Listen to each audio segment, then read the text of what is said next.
mga minahal, bilang paggalang po sa salita ng ating pinakamamahal, Panginoong Hesus Kristo, tayo pong lahat ay tumayo, mga minamahal. Nadadalhin po ng ating pinagpalang mga ngaral, beloved Brother Preacher Jerby Domingo. Amen. Praise the Lord.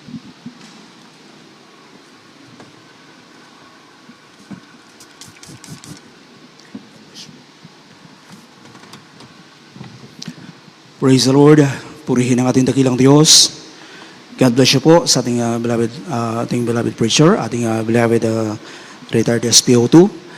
Purihin ang mahal na Panginoon. Hallelujah. Sa mga oras na ito, mga kapatid, ating po muling itaas ang ating mga kamay at tayo pong lahat ay muling manalangin sa ating pinakamamahal na Panginoong Jesucristo. Praise the Lord. Opo, dakilang mapagpala naming mga Diyos na makapangyarihan sa lahat. Sa pangalan mo po aming pinakamamahal na Panginoong Hesus, patuloy kami nagpupuri at nagpapasalamat, dakilang Diyos, sa mga naunang yugto na po ng iyong banalagawain. Salamat po, mahal na Panginoon, sa iyong paglangis, higit sa lahat sa pagkilos mo sa aming kalagitnaan, sa iyong matamis at banal mong presensya na patuloy mong ipinapadaba sa bawat isa po sa amin. Pinupuri ka namin at pinapasalamatan, dakilang Diyos. Salamat din po, mahal na Panginoon, sa bunga ng mga panalangin ng aming beloved pastor, mahal na Panginoon, kung bakit patuloy kami nagtatamasa, mahal na Panginoon, lahat ng mga uri ng pagpapala, dakilang Diyos na nagbubuhat sa iyo, mahal na Panginoon.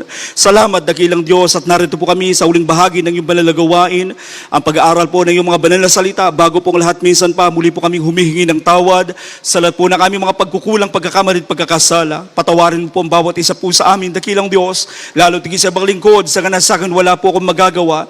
Ikaw pong magbigay ng mga salita mo sa aking bibig, pangunahan mo po ako, dakilang Diyos, at lakipan mo po, mahal na Panginoon, kapangyarihan ng mga salita mo na yung pag-aaralan, mahal na Panginoon, sa umagang ito, dakilang Diyos, at sa mga oras na ito, sama-sama namin sinasaway lahat ng mga uri ng hadlang nagawa ng kaaway.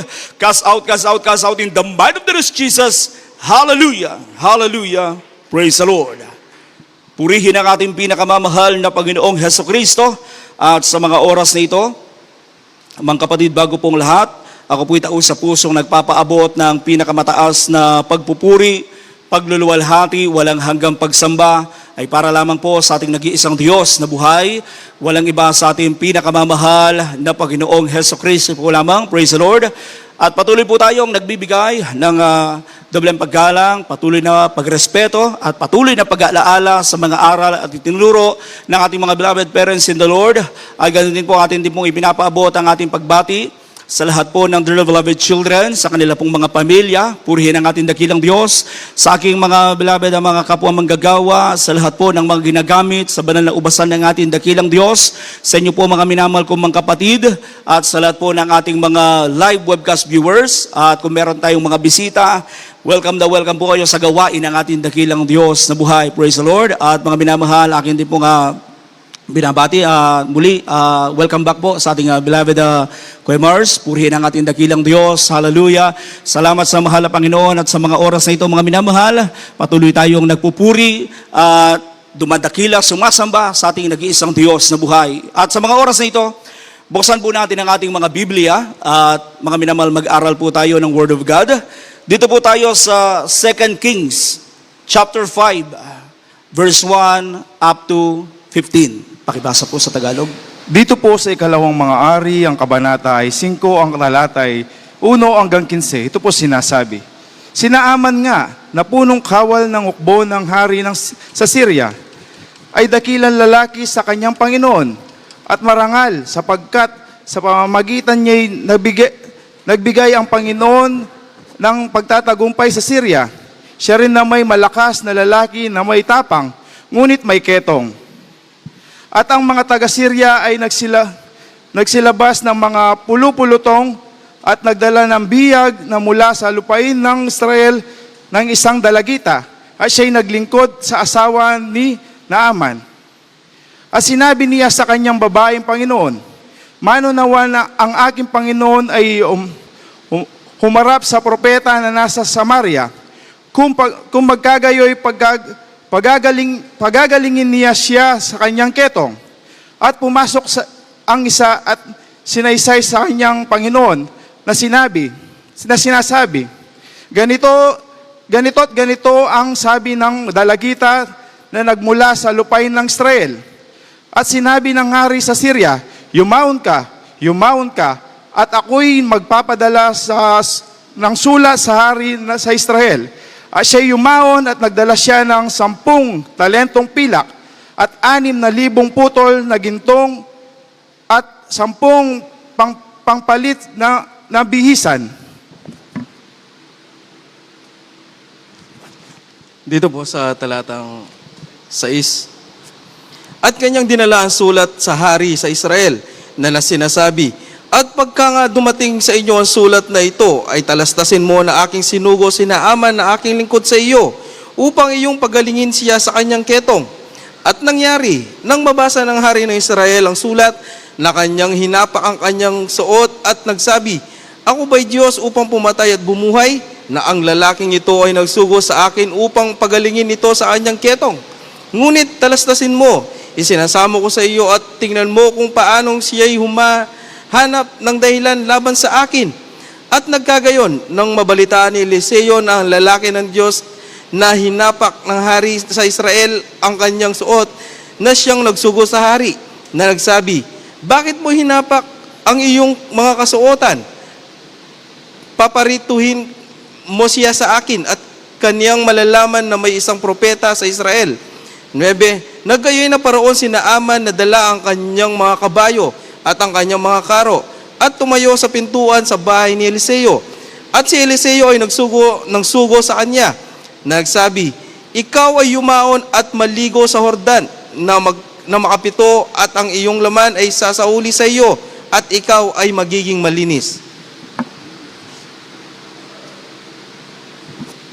Dito po sa versikulo 11 hanggang 15, ito po sinasabi, ngunit si Naaman ay nag-init at umalis at nagsabi, narito, aking inakalang walang pagsalang lalabasin niya ako at tatayo at tatawag sa pangalan ng Panginoong niyang Diyos at pagagalaw-galawin ang kanyang kamay sa kinaroonan at mapapawi ang ketong. Hindi ba ang abama at parpar ng mga ilog sa Damasco ay mainam kaysa lahat ng tubig sa Israel? Hindi ba ako makapaligo sa mga yaon at maging malinis?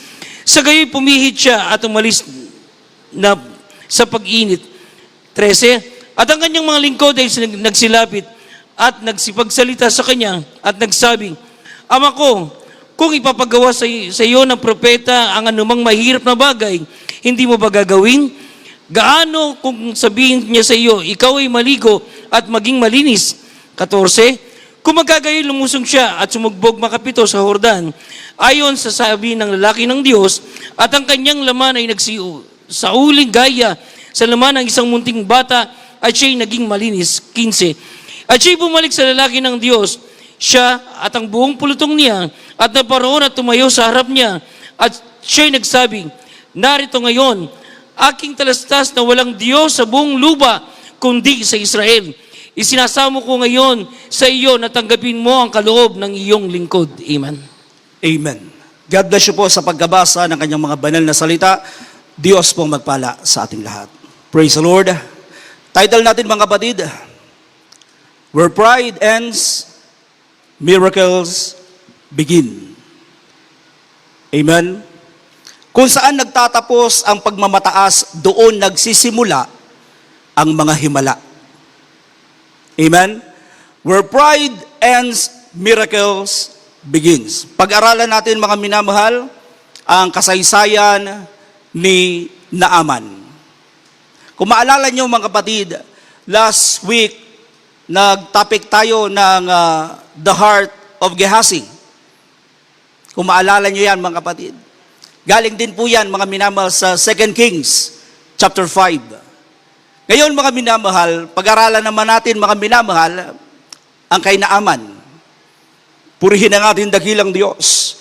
Para lubos nating maunawaan mga kapatid, ang ating mga binasang mga talata sa 2 Kings chapter 5 verse 1 up to 15 mga minamahal. Papaliwanag po natin mga minamahal ang mga talatang yan. Alam niyo po mga minamahal, maraming tao ang gustong makaranas ng himala ng Diyos. Amen? Pero ang problema, ayaw magpakumbaba. Amen. Amen. Kaya mga minamahal, tandaan natin, hindi kikilos ang himala ng Diyos hanggat mga minamahal, meron tayong pride sa ating buhay. Amen? Mahirap kumilos ang kapangyarihan ng Diyos kapag taglay natin ang pagmamataas, pagmamalaki. Purihin ang mahal na Panginoon. Mga minamahal, may mga taong ayaw bitawan ng pride. Gusto natin ng pagpapala. Gusto natin, mga minamahal, pagpalain tayo. Pero ayaw nating ibaba yung ating pride. Amen? Gusto natin, mga minamahal, pagalingin tayo ng Diyos kung meron tayong karamdaman, mga minamahal. Pero ayaw nating sumunod kahit minsan napakasimpleng utos lang ng mahal na Panginoon. Praise the Lord. Purihin ang ating dakilang Diyos. Dito po, mga minamahal, ang kwento ni Naaman ay kwento ng isang taong, mga minamahal, may mataas na posisyon, kilala, makapangyarihan, respetado, mga minamahal, pero may sakit na ketong na hindi kayang pagalingin, mga minamahal, ng kanyang kayamanan, karangalan, kasikatan. Amen? Purihin ang ating dakilang Diyos. Alam niyo po, mga minamahal, minsan ang pinakamalaking hadlang sa himala ng ating dakilang Diyos, sinasabi nga, mga minamahal, ng ating pinag-aaralan, mga minamahal. Praise the Lord. Hindi yung sakit natin, hindi yung, mga minamahal, hadlang, hindi yung hadlang yung sakit natin o yung problema natin. Ang hadlang, yung pride. Amen? Palakpakan muna po natin ng malakas ang ating pinakamamahal na Jesucristo. Ang pride, mga minamahal, hindi siya nakikita sa labas. Pero, mga minamahal, sinisira niya ang loob. Amen? Hindi siya nakikita sa labas ng tao, pero yung loob ng tao, mga minamahal, sinisira niya. Kung makikita natin, babalikan natin yung ating binasang talata, mga minamahal, sa 2 Kings chapter 5 verse 1, mga minamahal. Makita natin, ang sinasabi diyan, si Naaman ay isang magiting, mga minamahal, na mandirigma. Amen? Bihasa, mga minamahal, sa ralangan ng pagdidigma, mga kapatid. Sabi nga, pero siya'y may ketong. Amen? Alam niyo po, sa paningin ng tao kay Naaman, si Naaman, mga minamahal, sa paningin ng ibang tao, napaka-successful niya. Amen? Dahil, mga minamahal, magiting siyang mandirigma. Sa paningin ng ibang tao, mga minamahal, malakas siya. Makapangyarihan siya, mga minamahal, at iginagalang siya. Purihin ang ating dakilang Diyos. Pero sa lahat ng mga ito, mga minamahal, sabi nga, ng ating binasang mga talata, meron siyang karamdaman. Amen? Meron siyang sakit na hindi nakikita ng ibang tao. Purihin ang ating dakilang Diyos. Mga minamahal, ang ibig sabihin nito sa buhay natin ngayon, bilang mga anak ng Diyos, bilang mga Kristiyano, mga kapatid, maaari, mga minamahal, maayos ang itsura natin sa labas. Pero sa loob natin, meron tayong dinadamdam. Meron tayong sakit. Meron tayong problema, mga minamahal. Merong kinakailangan na gamutin sa loob natin. Merong kinakailangang maalis sa loob natin. Amen? Kasi sa labas na kaanyuan, mga minamahal, pwedeng makita, mga minamahal, na okay tayo. Pero sa loob, hindi pala. Praise the Lord. Pwedeng makita tayo ng ibang tao, mga minamahal, na okay tayo sa ating panlabas na kaanyuan, mga minamahal.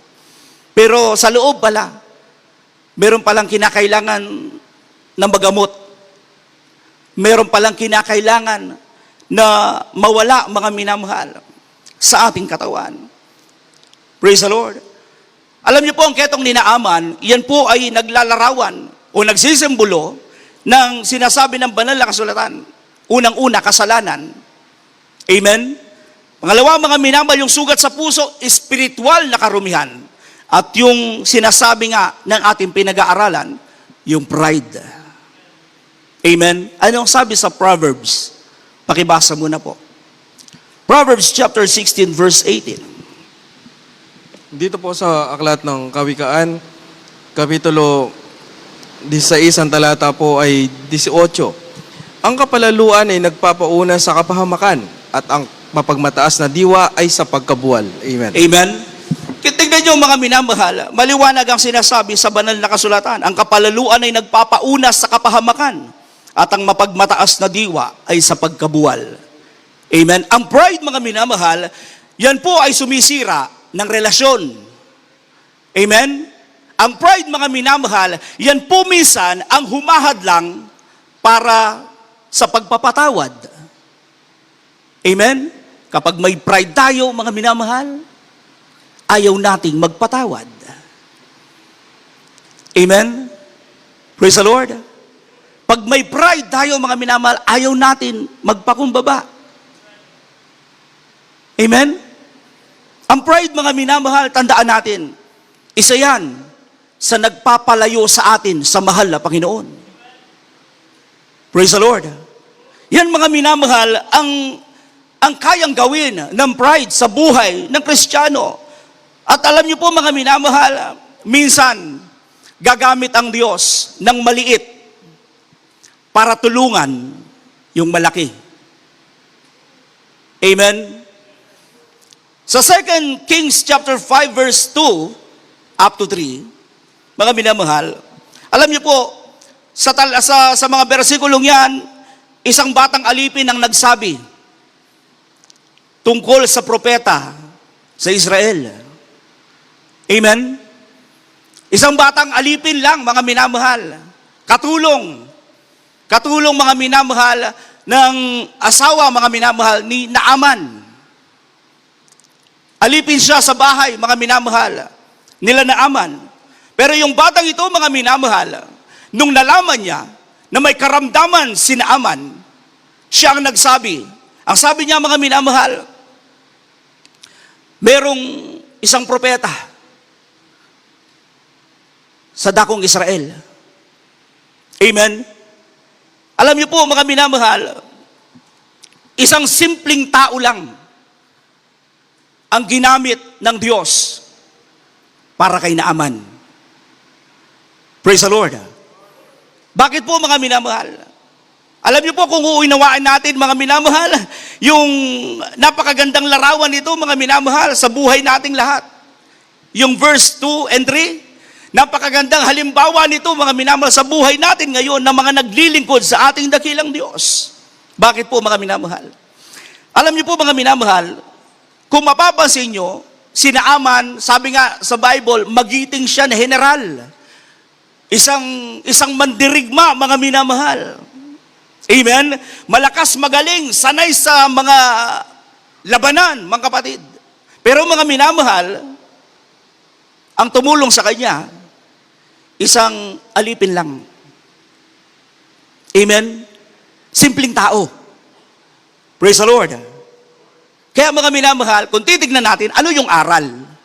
Ano yung aral dun sa verse 2 and 3? Amen? Huwag nating maliitin. Amen? Ang mga ginagamit ng Diyos. Praise the Lord. Kahit mga minamahal, maliit na bata yan, ginagamit ng mahal na Panginoon, wag natin silang i-underestimate. Amen? Wag nating mamaliitin, mga minamahal, ang mga ginagamit ng ating dakilang Diyos. Kahit sabihin natin, simpleng kapatiran lang yan. O simpleng manggagawa lang yan, mga minamahal. Praise the Lord. Alam niyo po, kadalasan, mga minamahal, kung sino pa yung minamaliit ng isang tao, mga minamahal, yung pa yung nakakatulong sa kanya. Amen? Kung minsan, mga minamahal, yung minamaliit ng ibang tao, mga minamahal, sila pa ang ginagamit ng Diyos. Amen? Para tulungan yung mga nagmamalaki, nagmamataas. Praise the Lord. May mga pagkakataon, mga minamahal, na kung saan hindi natin minsan inaasahan, mga minamahal, sa buhay natin. Praise the Lord. Na kung minsan, mga minamahal, yung hindi natin, mga minamahal, inaasahan, natutulong sa atin, silang ginagamit ng Diyos para matulungan tayo. Amen? Minsan hindi natin in-expect, hindi na natin inaasahan. Bakit? Minsan kasi mga minamahal, dumarating yung time, mga minamahal, minamalit natin ang iba. Pero mga minamahal, ang ating dakilang Diyos, sa mata niya, pantay-pantay tayong lahat. Amen? Walang mataas, mga minamahal. Sa ating dakilang Diyos, lahat ay pantay-pantay. Purihin ang mahal na Panginoon. At may pangyayari din po, mga minamahal, kung sino pa yung ayaw natin, kung sino pa na minsan yung mga minamahal, kinaiinisan ng tao, sila pa ang ginagamit ng Diyos para mabago ang buhay nila. Amen? Meron nga tayong kapatiran, mga minamahal. Narinig ko yung kanyang testimony habang nag-uusap kami. Ang sabi niya, mga minamahal, alam mo Brad, dati, yung nagbunga sa akin, inis na inis ako dyan. Ayaw ko siyang makita. Kasi paulit-ulit niyang sinishare sa akin yung kanyang patotoo. Pero ayaw ko makita. Ayaw ko siyang naririnig. Pero hindi siya nagsasawa. Minsan nga, sinasabihan ko na siya, mga minamahal, sinasabihan niya na ng hindi magagandang mga salita. Pero, yung ating kapatid, patuloy pa rin ang pagpapahayag sa kanya ng kabutihan ng Diyos. Amen? Dumating yung time, mga minamahal, nagpasalamat siya sa mahal na Panginoon. Bakit? Yung taong kinaiinisan niya, yun pala ang gagamitin ng Diyos para makilala niya ang totoong Diyos na dapat paglingkuran. Amen? Nung tinanggap niya ang mahal na Panginoon, mga minamahal, naglingkod siya sa ating dakilang Diyos. Mga minamahal, nagbago ang kanyang buhay. Praise the Lord. Nung unang mataas pa yung pride niya. Kasi mga minamahal, kumbaga sa mga minamahal, may rango yung may pride. Mas mataas yung rango nung may pride. Kesa doon sa nag-share sa kanya. Amen? Pero himala sa himala ng mahal na Panginoon. Kumilos ang Diyos. Praise the Lord. Yung taong ayaw na ayaw niyang makita, yung taong kinaiinisan niya, siyang ginamit ng Diyos upang mabago ang buhay niya. Palakpakan natin ng malakas ang ating pinakamamahal na Panginoong Jesucristo. Anong sabi ng mga minamahal ng 1 Corinthians? Chapter 1, verse 26 up to 29. Pakibasa po. Dito po sa unang sulat ni Pablo sa mga taga-Korinto, ang kabanatay 1 at ang mga talatay 26 hanggang 29. Ito po sinasabi, sapagkat masdan ninyo ang sa inyo'y pagkatawag, mga kapatid, na hindi ang maraming marunong ayon sa laman, hindi ang maraming may kapangyarihan, hindi ang maraming mahal na tao ang mga tinawag, kundi pinili ng Diyos ang mga bagay na kamangmangan sa sanlibutan upang hiyain niya ang mga marunong, at pinili ng Diyos ang mga bagay na mahina ng sanlibutan upang hiyain niya ang mga bagay na malalakas, at ang mga bagay na mababa ng sanlibutan at ang mga bagay na hinamak na ang pinili ng Diyos. At ang mga bagay na walang halaga upang mawalang halaga ang mga bagay na mahalaga. 29, upang walang laman ang magmapuri sa harapan ng Diyos. Amen. Amen. Praise the Lord. Purihin ang ating dakilang Diyos. Napakagandang mga talata. Na kung saan, mga minamahal, makikita natin dyan, halos tinawag ng mahal na Panginoon. Amen? Yung pinapawalang halaga ng sanlibutan, yung mga nagiging kamangmangan sa sanlibutan, yung mga minamahal, mabababa ng sanlibutan. Amen? Siyang kadalasang pinili ng mahal na Panginoon, pinipili ng ating dakilang Diyos. Alam niyo po, hindi natin sinasabi, mga minamahal, na yung pride, mga minamahal, ay nasa mga tao lang na matataas ang pinag-aralan, may kaya sa buhay, matatalino, magagaling, mga minamahal, may mataas na posisyon. Amen?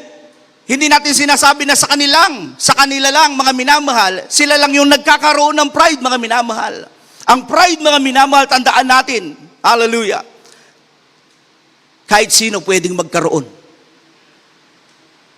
Amen? Yung pagmamalaki, kahit mga minamahal, sabihin natin mga minamahal, hindi tayo matalino, hindi tayo magaling, hindi tayo malakas, hindi tayo mga minamahal mayaman, wala tayong posisyon, pwede tayong magka-pride. Amen? Purihin ang ating dakilang Diyos na buhay.